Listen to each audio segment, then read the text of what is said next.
Hello, good morning. We already studied igneous petrology. In this topic, the subtopic is textures of igneous rock. Texture means size, shape, and arrangement of minerals in a rock is called texture, or another definition, it is an intimate mutual relationship between crystalline and non-crystalline material in a rock is called texture. आता ही texture जी आहे ती texture कशावरती depend असतात. This texture depends upon the rate of cooling. आता rate of cooling जर fast असेल तर या ठिकाणी आपल्याला फाईन ग्रेन टेक्स्चर्स तयार होतात. If the rate of cooling is very slow, the crystal grow to bigger and bigger size. and if the rate of cooling changes from very slow to very rapid, medium grain textures are formed. तर या ठिकाणी textures तयार होत असताना या ठिकाणी जो rate of cooling आहे हा रेट ऑफ कूलिंग महत्त्वाचा फॅक्टर आहे आणि या रेट ऑफ कूलिंगवरती ही टेक्स्चर्स डिपेंड्स आहेत. आता ज्याला हा मॅग्मा असेल किंवा लावा असेल ज्याला सरफेसच्या वरती येतो, these magma come in contact with environment. मग या ठिकाणी जी टेक्स्चर्स तयार होतात या टेक्स्चर्सला आपण फाईन ग्रेन टेक्स्चर म्हणतो. आता हे फाईन ग्रेन टेक्स्चर का तयार होतात तर याच्यामध्ये एन्व्हायरमेंटच्या कॉन्टॅक्टमध्ये आल्यानंतर त्या ठिकाणी रेट ऑफ कूलिंग फास्ट असतो, प्रेशर हाय असते, टेम्परेचर हाय असते आणि या ठिकाणी सडन चेंज व्हायला लागतो आणि त्याच्यामध्ये ग्रेन साईज ही कमी होते. आता रेट ऑफ कूलिंग जर स्लो असेल तर त्या ठिकाणी एन्व्हायरमेंटच्या कॉन्टॅक्टमध्ये तो येत नाही आहे, परंतु त्या ठिकाणी काय होतं की रेट ऑफ कूलिंग स्लो असल्यामुळं त्या ठिकाणी त्याला भरपूर वेळ मिळतो आणि ते भरपूर वेळ मिळाल्यानंतर त्याच्यामध्ये असे वेल डेव्हलप क्रिस्टल्स तयार होतात. आता हे क्रिस्टल्स तयार होत असताना याच्यामध्ये महत्त्वाचा फॅक्टर आता मी सांगितलं की रेट ऑफ कूलिंग आहे. मग स्लो असेल तर क्रिस्टल वेल डेव्हलप तयार होतील, जे चांगल्या पद्धतीने तयार होतील. फास्ट असेल तर फाईन ग्रेन मटेरियल तयार होईल आणि एकदम फास्ट आहे आणि एकदम स्लो झाला किंवा एकदम स्लो असेल आणि एकदम फास्ट झाला तर त्या ठिकाणी मिडियम ग्रेन टेक्स्चर तयार होतं. म्हणजे त्याच्यामध्ये ग्रेन साईज जे आहे ते ग्रेन साईजमध्ये average grain size of the mineral is more than 5 mm in diameter. It is called coarse grain texture. The average grain size of the mineral is 1 to 5 mm in diameter. It is called medium grain texture. And the average grain size of the mineral is less than 1 mm. It is called fine grain texture. म्हणजे आता या ठिकाणी सरफेसवरती जे rock तयार झाले म्हणजे आपल्या इथं महाराष्ट्रामध्ये जो रॉक तयार झाला तो बेसाल्ट आहे आणि या बेसाल्टमध्ये आपल्याला फाईन ग्रेन टेक्स्चर पाहायला मिळते. आता ग्रॅनायटिक रॉक जर बघितला तर ग्रॅनाईटमध्ये आपल्याला कोर्स ग्रेन टेक्स्चर पाहायला मिळतं किंवा पेगमॅटाईट रॉक घेतला तर पेगमॅटाईटमध्ये आपल्याला मीडियम ग्रेन टेक्स्चर पाहायला मिळतं. म्हणजे याच्यामध्ये ग्रेन साईज जी आहे ती ग्रेन साईज कमी जास्त असते आणि याच्यावरून ही टेक्स्चर्स तयार झालेली असतात. म्हणजे the grain size of an igneous rocks depend on the rate of cooling of magma. In general slower is the rate of cooling, the coarse is the grains. म्हणजे स्लो जर रेट ऑफ कूलिंग असेल तर course material तयार होईल आणि fast असेल तर fine grain material तयार होतं. म्हणजेच या ठिकाणी आपण जर पाहिलं असेल तर आपल्याला 3 प्रकारचे ग्रेन साईज तयार झाले. एक फाईन ग्रेन मटेरियल तयार झालं, दुसरं मिडियम ग्रेन मटेरियल तयार झालं आणि तिसरं कोर्स ग्रेन मटेरियल तयार झालं. In the study of textures following 4 points are considered. आता याच्यामध्ये 4 पॉईंट्स महत्त्वाचे आहेत. म्हणजे आता 4 पॉईंट्स कोणते आहेत तर त्याच्यामध्ये डिग्री ऑफ क्रिस्टलायझेशन आहे, साईज ऑफ ग्रेन्स, त्याच्यानंतर शेप ऑफ क्रिस्टल्स आणि mutual relations between mineral grains. आता याच्यामध्ये डिग्री ऑफ क्रिस्टलायझेशन म्हणजे काय. Degree of crystallisation means stages of formation of crystals किंवा on the basis of crystallisation textures of igneous rocks can be divided into following groups.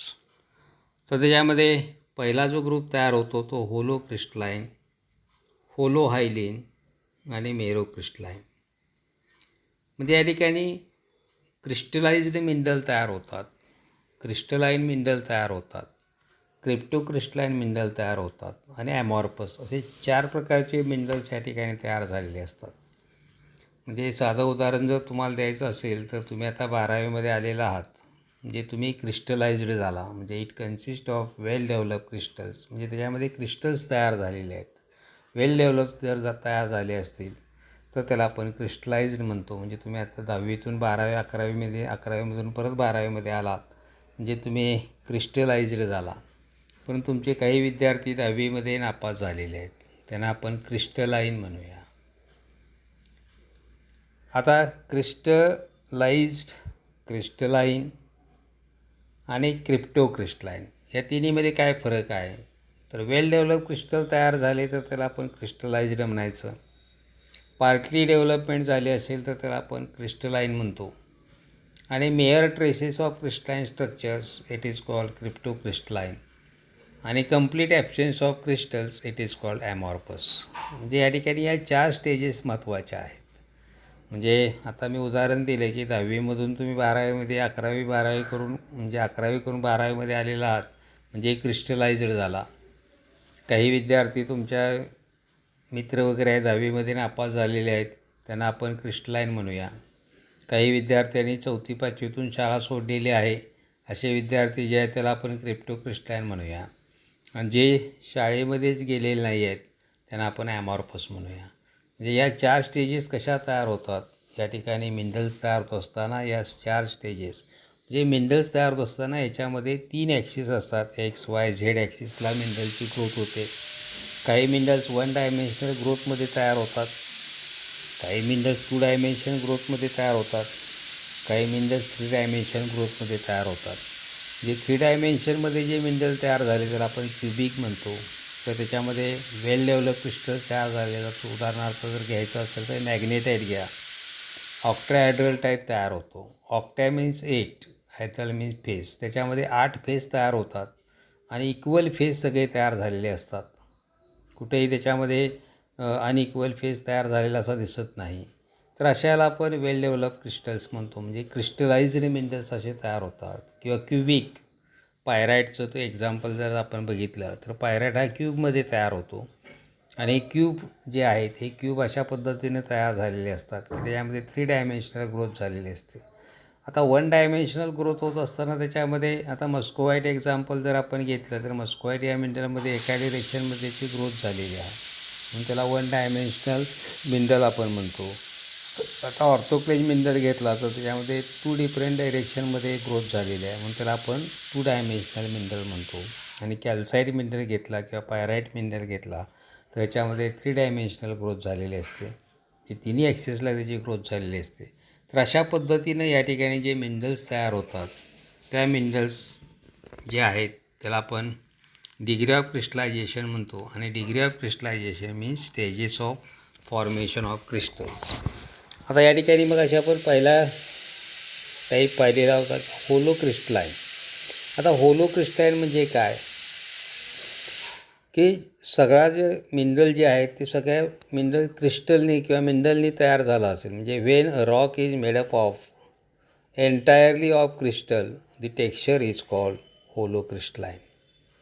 जे पूर्णतः क्रिस्टलनी तयार झाला असेल तर त्याला आपण त्या खडकाला किंवा त्या रॉकला आपण काय म्हणतो, होलो क्रिस्टलाइन. आता होलो हायलिन ग्लासी मटेरियलने जे रॉक तयार झालेले असतात त्याला आपण होलो हायलिन म्हणतो. When a rock is made up of glassy material the texture is called holo crystalline. आणि तिसरा जो टाईप सांगितला मेरो क्रिस्टलाइन, म्हणजे पार्टली ग्लासी मटेरियल असतं आणि पार्टली क्रिस्टलाइन मटेरियल असतं किंवा क्रिस्टल असतात, त्याला आपण मेरो क्रिस्टलाइन म्हणायचं. म्हणजे when a rock is made up of partly of crystals and partly of glass the texture is called मेरो क्रिस्टलाइन.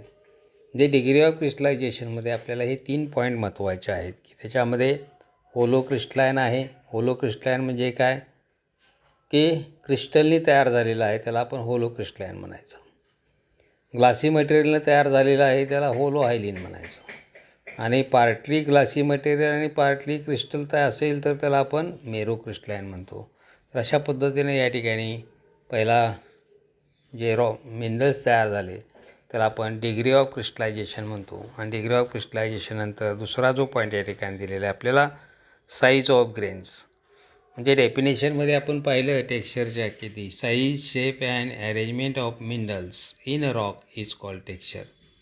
आता साईज तयार झाला, शेप तयार झाला. आता साईज आणि शेप, आता साईजमध्ये काय तयार होतं बघा. आता मगाशी मी सांगितले काही मिनरल्समध्ये आपल्याला वेल डेव्हलप क्रिस्टल्स तयार झालेले दिसतात. काही मिनरल्समध्ये पार्टली डेव्हलपमेंट झालेली असते. काही मिनरल्समध्ये ग्लासी मटेरियल आहे. म्हणजे size of grains in an igneous rocks varies considerably. This slow cooling gives crystal to grow to size greater than 5 mm in diameter. In rapid cooling, the mineral grains quickly as a mass of tiny crystals which are generally less than 1 millimeter in size. The mineral grains of igneous rocks can be seen with the naked eyes are described as phaneric rocks. जे मागच्याला मी फॅनेरिक ही शब्द वापरलो की जे आपल्या डोळ्यांना दिसतात त्याला जे मिनरल ग्रेन्स आपल्याला त्या रॉकमध्ये दिसतात, डोळ्याला दिसतात, त्याला फॅनेरिक म्हणायचं. आणि जे दिसतच नाही आहेत, अस्पष्ट दिसतात किंवा त्यातले मिनरल्स आपल्याला ओळखू येत नाहीत, अशा वेळेला त्याला अफॅनेटिक असं म्हटलं जातं. त्या दोन्हीतला फरक लक्षात आला का बघा, की जे आपल्या डोळ्याला दिसणार आहे त्याला आपण फॅनेरिक म्हणायचं. जे डोळ्याला मिनरल दिसत नाही त्याला आपण अफॅनेटिक म्हणायचं आहे. म्हणजे the mineral grains of igneous rocks can be seen with the naked eyes are described as phaneric, while those mineral grains are too small to be seen with naked eyes are called aphanetic rocks. The textures of phaneric rocks. आता या ठिकाणी फॅनेरिक रॉकमध्ये आपल्याला minerals grain size दिसणार आहे आणि दिसल्यानंतर मग त्याच्यामध्ये कोर्स ग्रेन आहे का, मिडियम ग्रेन आहे का, फाईन ग्रेन आहे, आपल्याला आयडेंटिफाय करायचं असतं. त्यासाठी the textures of phaneritic rocks can be further subdivided into coarse grain, दुसरा टाईप मग सांगितलं की मीडियम ग्रेन आणि फाईन ग्रेन. आता कोर्स ग्रेनमध्ये काय आहे, if the grains of rock are more than 5 mm in diameter, its texture is described as coarse grain. For example, ग्रानाईट. मग असे एक्झाम्पल मी सांगितलेलं होतं की कोर्स ग्रेनचं एक्झाम्पल ग्रानाईट आहे. आता मीडियम ग्रेन टेक्स्चर कसं तयार होतं, ती ग्रेन साईज 1 ते 5 mm पर्यंत असतो. म्हणजे if the size of grains are in between 1 mm and 5 mm, the rock is described as medium grain. For example, pegmatite. Third, fine grain. If the size of grains is less than 1 mm in diameter, the rock is described as fine grain. For example, basalt. जे महाराष्ट्रामध्ये जो rock आपल्याला मिळतो basalt, त्याच्यामध्ये fine grain texture आहे. कर्नाटकमध्ये जो rock मिळतो आपल्याला ग्रानाईट, त्याच्यामध्ये कोर्स ग्रेन टेक्स्चर आहे. आणि पेगमॅटाईट जो रॉक मिळतो राजस्थान वगैरे या एरियामध्ये, तर त्याच्यामध्ये मीडियम ग्रेन टेक्स्चर आहे. तर या ठिकाणी साईज ऑफ ग्रेन्समध्ये काय लिहायचं आहे लक्षात आलं का बघा.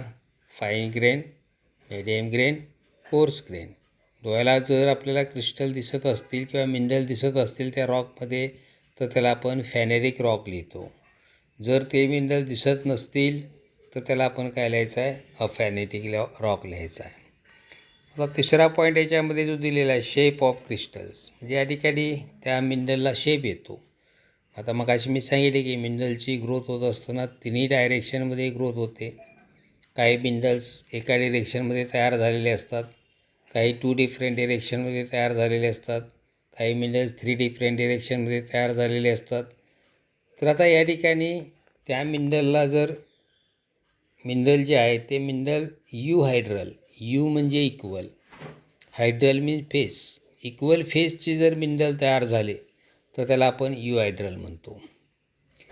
आता काही फेस पार्टली तयार होतात, काही पार्टलीच तयार झालेले असतात, त्याला आपण सबहायड्रल म्हणायचं.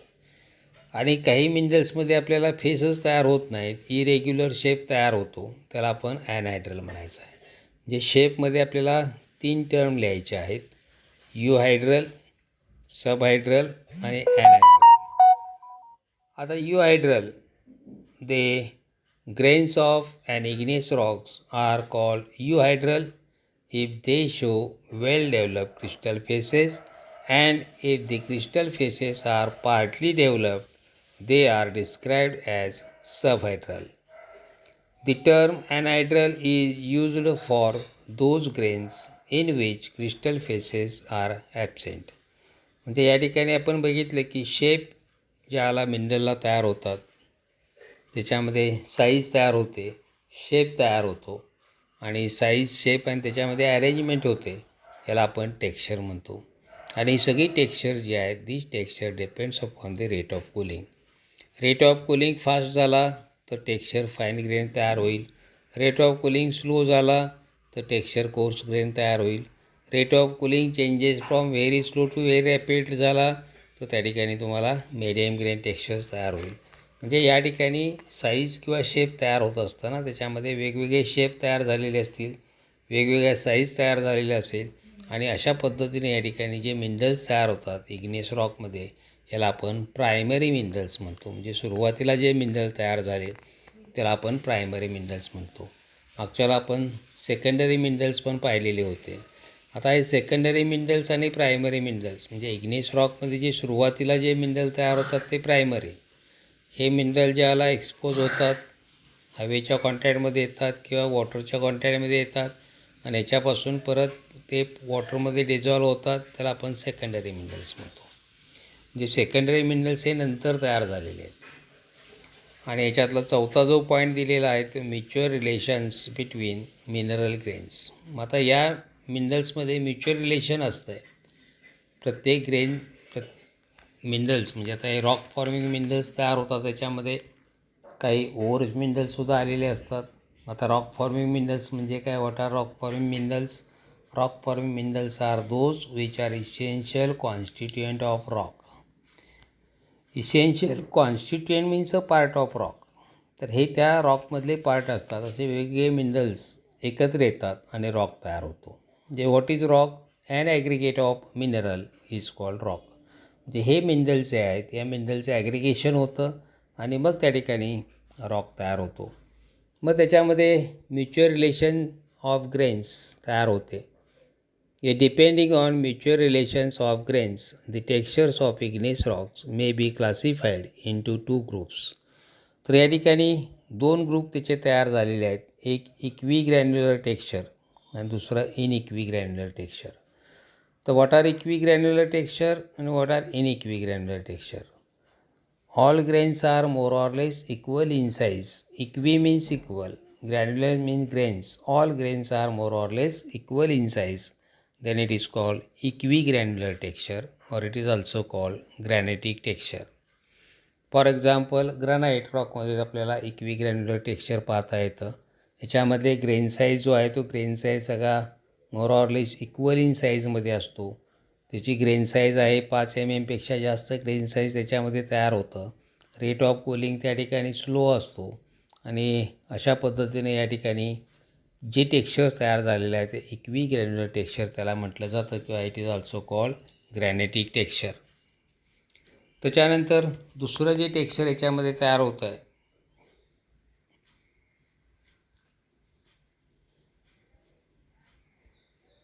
ते म्हणजे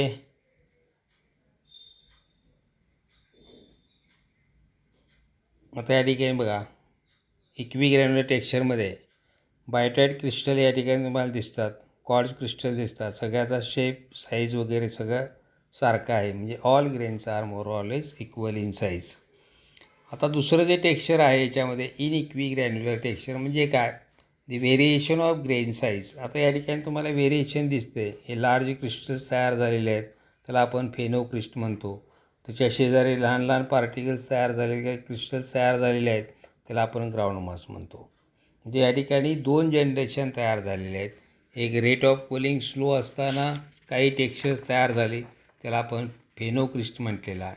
आणि sudden rate of cooling change झाला, फास्ट झाला आणि या ठिकाणी जे टेक्स्चर तयार झालं त्याला आपण ग्राउंड मास म्हणतो किंवा फाईन ग्रेन टेक्स्चर त्याच्यामध्ये तयार झालं. म्हणजे असे 2 प्रकारचे जनरेशन याच्यामध्ये तयार होतात आणि या ठिकाणी जे टेक्स्चर तयार झालेलं आहे त्याला आपण पॉर्परेटिव्ह टेक्स्चर म्हणतो. आता पहिलं जे टेक्स्चर आहे इक्वी ग्रॅन्युलर टेक्स्चर, या टेक्स्चरमध्ये काय igneous rocks containing mineral grains. आता याच्यामध्ये मिनरल ग्रेन्स आहेत of more or less equal size are called equigranular texture. This texture is also described as granitic texture. यालाच आपण ग्रॅनेटिक टेक्स्चर म्हणतो. आता या ग्रॅनेटिक टेक्स्चरमध्ये काय आहे बघा, याला आपण ग्रॅनेटिक टेक्स्चर कसं तयार होतं, हाऊ इट इज फॉर्म, म्हणजे प्लुटॉनिक रॉक्सपासून हे टेक्स्चर तयार झालं आहे. आता प्लुटॉन म्हणजे काय, गॉड ऑफ अंडरग्राऊंड. प्लुटॉनिक रॉक्स हे अगदी तळामध्ये तयार झालेले असतात, मॅग्मा चेंबरच्या जवळ तयार झालेले असतात आणि मॅग्मा चेंबरच्या जवळ तयार झालेले असल्यामुळं याला आपण pluton means god of the underground. जे plutonic rocks cool under condition of slow cooling and high pressure and in presence of gaseous material. As these conditions are favorable for recrystallization, they are always hollow crystalline. आता होलो crystalline म्हणजे काय मग सांगितलं की त्याच्यामध्ये पूर्णतः crystal असतात त्याला आपण होलो क्रिस्टलाइन म्हणतो. पार्टली क्रिस्टल असतील तर त्याला आपण होलो हायलिन म्हटलं. ग्लासी मटेरियल असेल तर त्याला आपण होलो हायलिन म्हटलं आणि पार्टली क्रिस्टलाइन मटेरियल असेल आणि पार्टली ग्लासी मटेरियल असेल तर त्याला आपण मेरो क्रिस्टलाइन म्हटलेलं होतं. तर या ठिकाणी जे क्रिस्टल्स तयार झालेले आहेत ते म्हणजे holocrystalline and never contain glass. Also all crystals that are form under these conditions attain रफली the same size and plutonic rocks are therefore typically holocrystalline and equigranular, and this texture is described as granitic texture. म्हणजे या ठिकाणी ग्रॅनिटिक texture कसं तयार झालं लक्षात घ्या. प्लुटॉनिक रॉकमध्ये या ठिकाणी रेट ऑफ कूलिंग स्लो आहे, होलो क्रिस्टलाइन मटेरियल तयार झालं म्हणजे पूर्णतः क्रिस्टल्स त्याच्यामध्ये तयार झालेले दिसतात आणि त्याच्यामध्ये हे क्रिस्टल्स तयार होत असताना त्याच्यामध्ये कंडिशन जे आहे ती कंडिशन आपण पाहिलेली आहे. तर त्याच्यामध्ये होलो क्रिस्टलाइन आणि equi means equal, granular me grains. All grains are more or less equal in size त्याच्यामध्ये दिसतात. ग्रेन साईजमध्ये इथं फरक होत नाही का, फरक होत नाही तर त्याच्यामध्ये रेट ऑफ कूलिंग स्लो आहे म्हणून. आता दुसरं जे टेक्स्चर आहे त्या ठिकाणी आपण जर पाहिलं असेल तर ते इनइक्विग्रॅन्युलर टेक्स्चर किंवा it is also called porphyritic texture. आता igneous rocks showing variation in the size of mineral grains are called inequigranular texture. आता या ठिकाणी डायग्रॅममध्ये बघा तुम्हाला व्हेरिएशन दिसतं आहे.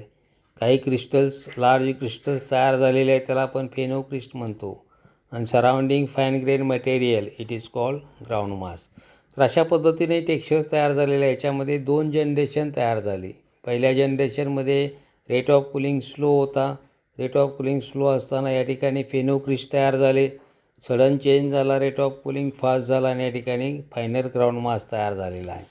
म्हणजे या ठिकाणी जे टेक्स्चर्स तयार झालं त्याला आपण इनइक्विग्रॅन्युलर टेक्स्चर म्हटलं जातं किंवा it is also called porphyritic texture. म्हणजे in this texture the large grains of some minerals are surrounded by smaller grains or by glass. This texture is called porphyritic. Here, the larger grains or crystals are called phenocryst and surrounding fine grain mass is called ground mass. This texture results from 2 generations of crystals. The larger crystals, that is phenocryst, were formed under conditions of slow cooling and the rate of cooling then become rapid and then finer ground mass was formed. Porphyry texture is generally shown by volcanic rocks like basalt. ज्या ठिकाणी पॉर्परी texture आपल्याला volcanic रॉकमध्ये पाहायला मिळतं. म्हणजे या टॉपिकमध्ये तुमच्या लक्षात आलं असेल की आपण काय बघितलेलं आहे. सुरुवातीला पहिल्यांदा आपण डेफिनेशन पाहिलेलं आहे टेक्स्चरची. Texture means size, shape and arrangement of mineral grains in rock. किंवा दुसरी डेफिनेशन तुम्हाला सांगितली की it is an intimate mutual relationship between crystalline and non crystalline material in a rock is called texture. In the study of texture, following 4 points are considered. That is degree of crystallization. The degree of crystallization means in short stages of formation of crystals. त्याच्यामध्ये 4 stages तयार होतात. Crystallised, crystalline, cryptocrystalline, amorphous. Crystallized means it consists of well developed crystals. Crystalline, due to some reason the crystal growth is incomplete.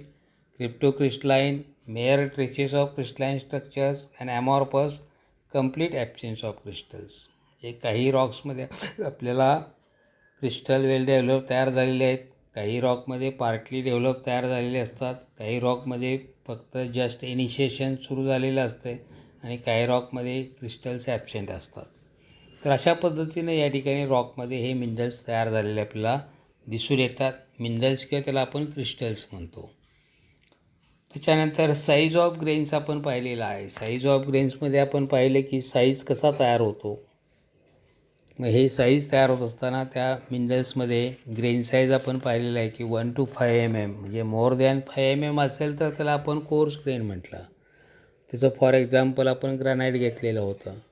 Medium grain 1 to 5 mm grain size तयार झाला तर त्याला आपण medium grain म्हटलं. त्याचं example आपण पेगमेटाईट घेतलेलं आहे. आणि फाईन ग्रेन जे आहे लेस दॅन 1 mm त्याचा डायमीटर झाला असेल ग्रेन साईज तर त्या ठिकाणी आपण त्याचं एक्झाम्पल घेतलेलं आहे बेसॉल्ट. तर अशा पद्धतीने या ठिकाणी साईजमध्ये आपल्याला 3 पॉईंट लिहायचे आहेत. त्याच्यानंतर शेप ऑफ क्रिस्टल्स. शेपमध्ये आपण बघितले की काही मिनरल्सचा अगदी वेल डेव्हलप क्रिस्टल्स तयार झालेले असतात. त्याला आपण यू हायड्रल म्हणायचं. You means equal, hedral means face. Equal face तयार झाले तर त्याला आपण यू हायड्रल म्हणायचं. काही याच्यामध्ये पार्टली फेस तयार झालेले असतात त्याला आपण सब हायड्रल म्हटलं. आणि ज्याच्यामध्ये फेस तयार होत नाहीत, काही अनइवन पोर्शन तयार होतो, काही इरेग्युलर सरफेस तयार होतो त्याला आपण काय लिहायचं आहे ॲनहायड्रल.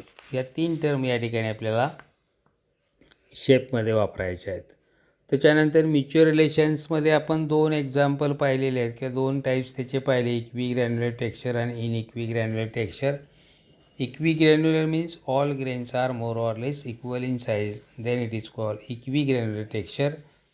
It is also called granulity texture. त्याचं एक्झाम्पल आपण पाहिलं ग्रॅनाईट.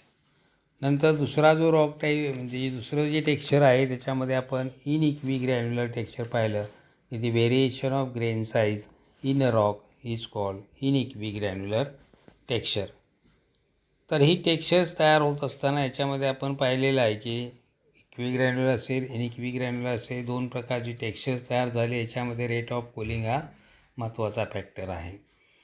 तर या पद्धतीने ही टेक्स्चर्स तयार झालेले आहेत. आता दुसरं जे आपण टेक्स्चर पाहिलं इनइक्विग्रॅन्युलर त्याचं एक्झाम्पल आपण बघितलेलं आहे बेसॉल्ट आहे. आणि या बेसॉल्टमध्ये आपल्याला या ठिकाणी पॉर्फिरिटिक टेक्स्चर पाहता येतं. आता टेक्स्चर तयार झालं म्हणजे आता इग्नेस रॉक्स आपण सगळे पाहिलेले आहेत. इग्नेस रॉकची डेफिनेशन पाहिली. What are igneous rocks, how they are formation of igneous rocks. म्हणजे या ठिकाणी आपण सुरुवातीला पाहिलेलं आहे की इग्नेस रॉक्स तयार असताना काय काय कंडिशन झाल्या. इग्नेस रॉकची डेफिनेशन आपण पाहिलेली असताना इग्नेस रॉकमध्ये सगळे जे रॉक्स तयार झाले हे हाय टेम्परेचरला तयार झालेले आहेत. याचं टेम्परेचर जे आहे ते 800 ते 1400 डिग्रीपर्यंत टेम्परेचरला हे रॉक्स तयार झाले तर आपण इग्नेस रॉक्स म्हणतो. आणि या इग्नेस रॉक्स तयार झाल्यानंतर याच्यामध्ये आपल्याला वेगवेगळे स्ट्रक्चर्स तयार झाले की मग त्याच्यामध्ये आपण फॉर्म्स ऑफ इग्नेस रॉक्स पाहिले. फॉर्म्स ऑफ इग्नियस रॉकमध्ये आपण एक्सक्लुझिव्ह फॉर्म्स पाहिले, इंट्रुजिव्ह फॉर्म्स पाहिले. हे सगळे फॉर्म्स तयार झाले. मग एक्सक्लुझिव्हचं आपण ओनली वन एक्झाम्पल पाहिलेलं आहे की त्याच्यामध्ये लावा फ्लो कसा तयार होतो. त्याचं एक्झाम्पल पाहिलं की महाराष्ट्राचं जे डेक्कन ट्रॅप तयार झालेलं आहे महाराष्ट्रामध्ये, हा डेक्कन ट्रॅप हे एक्सक्लुझिव्ह रॉकचं एक्झाम्पल आहे. बाकी जे आहे ते इंट्रुजिव्ह रॉकचे एक्झाम्पल आहेत. इंट्रुजिव्हमध्ये परत आपण 2 टाईप पाहिलेले होते की पहिला टाईप जो आहे तो कॉन्कॉर्डंट आणि दुसरा जो टाईप आहे तो डिस्कॉर्डंट. तर डिस्कॉर्डंट म्हणजे काय की त्या बेड जे असतात लेअर बाय लेअर डिपॉझिशन झाल्यानंतर त्या बेडला कट करून ज्यावेळेला त्या रॉकला कट करून मॅग्मावरती येतो त्यावेळेला त्याला आपण डिस्कॉर्डंट म्हणतो. आणि त्या बेडला पॅरलल जर मॅग्मा त्या ठिकाणी पसरला असेल तर त्याला आपण कॉन्कॉर्डंट रॉक्स म्हणतो. तर डिस्कॉर्डंटची आपण 2 एक्झाम्पल पाहिलेली होती, बॅथोलिथ आणि डाईक. त्याच्यानंतर कॉन्कॉर्डंटचे एक्झाम्पल 4 पाहिले होते, सील, लॅकोलिथ, बॅथोलिथ आणि लोकोलिथ. 4 एक्झाम्पल त्या ठिकाणी आपण पाहिलेली आहेत. त्याच्यानंतर आपण क्लासिफिकेशन ऑफ इग्नियस रॉक पाहिलेलं आहे. क्लासिफिकेशनमध्ये आपण 3 क्लासिफिकेशन पाहिलेली होती. त्याच्यामध्ये तिन्ही क्लासिफिकेशनमध्ये आपण पाहिलं असेल की पहिलं क्लासिफिकेशन जे आहे ते igneous rocks are classified on the basis of silica percentage. तर या ठिकाणी सिलिका कंटेंट जे आहे ते सिलिका कंटेंटवरती पहिलं क्लासिफिकेशन आहे. पहिला टाईप जो आहे तो acid. These contain more than 66% SiO2. For example granite असं आपण घेतलेलं होतं. इंटरमिडिएट रॉक दुसरा टाईप जो आहे तो intermediate. These contain in between 66 to 55% SiO2. For example pegmatite. Basic rocks these contain in between 55 to 45% SiO2. For example basalt. and fourth type ultra basic rocks, these contain less than 45% SiO2. म्हणजे या ठिकाणी silica content जे आहे या silica कंटेंटवरती या ठिकाणी रॉकचा colour depend असतो किंवा रॉकचा कलर अवलंबून आहे. आणि हा कलर त्या ठिकाणी सिलिका कंटेंट जादा असेल तर त्या रॉकला लाईट कलर येतो. सिलिका कंटेंट कमी व्हायला लागलं की त्या रॉकला डार्क कलर यायला लागतो. म्हणजे आपल्या बेसॉल्टचं एक्झाम्पल घेतलं, बेसिक रॉक आहे आणि बेसिक रॉकचं कॉम्पोजिशन आपण किंवा पर्सेंटेज जर पाहिलं तर 55 to 45% SiO2 आहे. म्हणून आपल्या इथल्या बेसॉल्टचा कलर जो आहे तो कलर ब्लॅक कलरमध्ये येतो किंवा डार्क कलरमध्ये त्या ठिकाणी बेसॉल्टला कलर आलेला आहे. तर या ठिकाणी हे पहिले क्लासिफिकेशन आहे, म्हणजे igneous rocks are classified on the basis of silica percentage. याच्यामध्ये आपल्याला 4 पॉईंट्स लिहायचे आहेत. त्याच्यानंतर आपण दुसरं क्लासिफिकेशन पाहिलेलं होतं की डेप्थ ऑफ फॉर्मेशन किंवा मोड ऑफ ऑकरन्स. आता डेप्थ ऑफ फॉर्मेशन म्हणजे काय किंवा mode of occurrence, the way in which igneous rocks occur in the field is known as their mode of occurrence. आता या सरफेसवरती आपल्याला कशा पद्धतीने रॉक्स सापडलेले आहेत. सरफेसवरती जे रॉक्स सापडले त्याला आपण व्होल्कॅनिक रॉक्स म्हणतो. ग्रेटर डेप्थला जे सापडले त्याला आपण प्लुटॉनिक रॉक्स म्हणतो. आणि या दोन्हीच्या मध्ये जे रॉक्स सापडले त्याला आपण हायपाबेसर रॉक्स म्हणतो. Volcanic rocks are form on the earth surface. Here the rate of cooling is very fast and formation of fine grain texture. आता दुसरा जो टाईप त्याच्यामध्ये तयार झाला तो म्हणजे hypabyssal rocks. Hypabyssal rocks are formed at intermediate depth. Here the rate of cooling changes from very slow to very rapid and formation of medium grain texture. For example, dolerite असेल, पेगमॅटाईट असेल, डायोराईट असेल वगैरे. आणि तिसरं plutonic rocks. Pluton means god of the underground. Plutonic rocks are formed at very great depth. Here the rate of cooling is very slow and formation of coarse grain texture. म्हणजे हे दुसरं classification आपण त्या ठिकाणी पाहिलेलं होतं. आणि तिसरं क्लासिफिकेशन कलर इंडेक्सवरती आपण पाहिलेलं होतं. आणि कलर इंडेक्सचं क्लासिफिकेशन जे आहे ती त्या रॉकला कलर कोणता येतो, डार्क कलर आहे का, लाईट कलर आहे का, मीडियम कलर आहे, त्याच्यावरून त्या ठिकाणी त्याचं क्लासिफिकेशन तयार केलेलं आहे.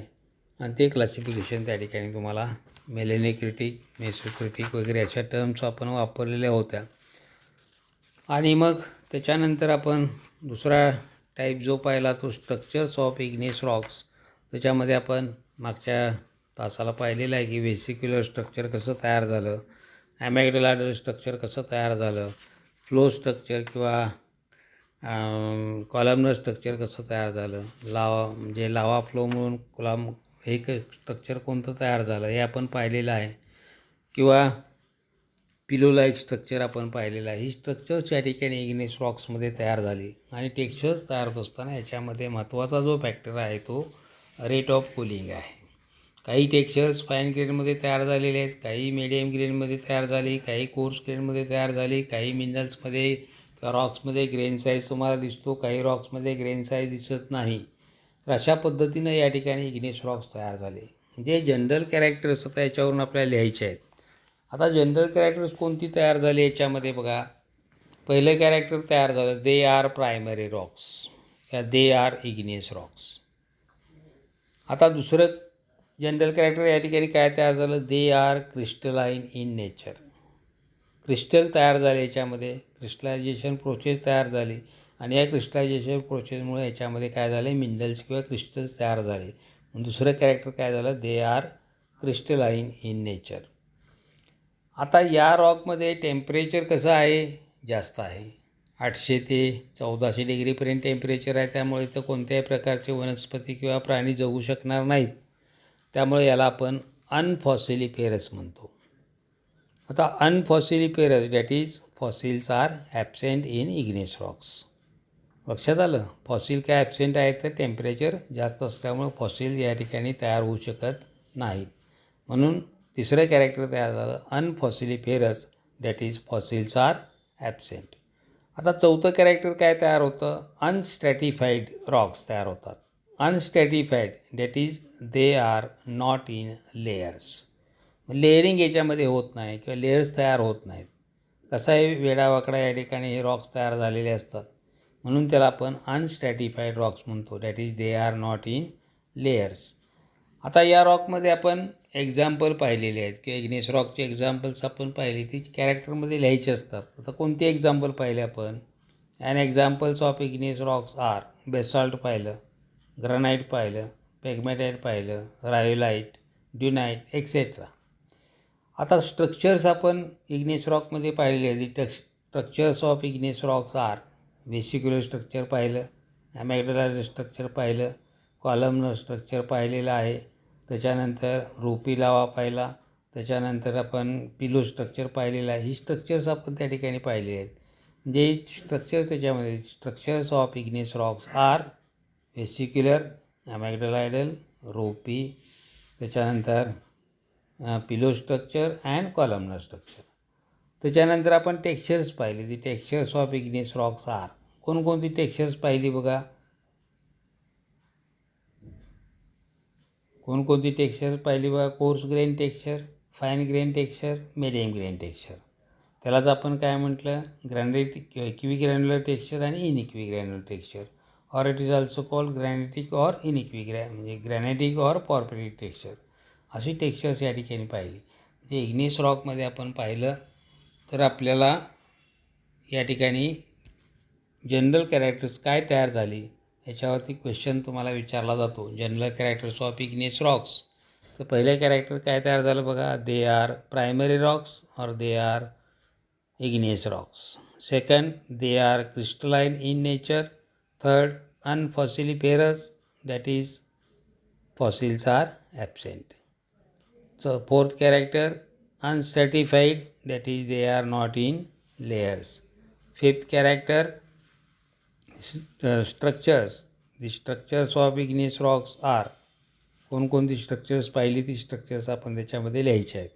The structures of igneous rocks are vesicular, amygdaloidal, columnar, त्याच्यानंतर पिलो स्ट्रक्चर आणि ही स्ट्रक्चर त्याच्यामध्ये लिहायचे आहेत. त्याच्यानंतर textures of igneous rocks are coarse grain, medium grain, fine grain, equigranular and इनइक्विग्रॅन्युलर.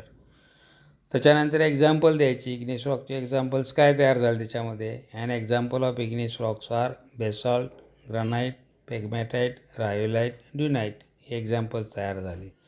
तर अशा पद्धतीनं हा टॉपिक जो आहे हा टॉपिक या ठिकाणी आपला संपलेला आहे. त्याचे क्वेश्चन त्याच्यावर आता युनिट टेस्ट 25 मार्काची आहे तुमची. युनिट टेस्ट आपण त्याचे क्वेश्चन तुम्हाला मी पाठवतो. ते क्वेश्चन घरामध्ये तयार करा. PDF फाईल तयार करून त्याच्या नोट्स पाठवतो. त्या नोट्समधून ते क्वेश्चन कुठं कुठं आहेत ते सॉल्व करा आणि त्याच्याप्रमाणे सबमिट करायचं आहे.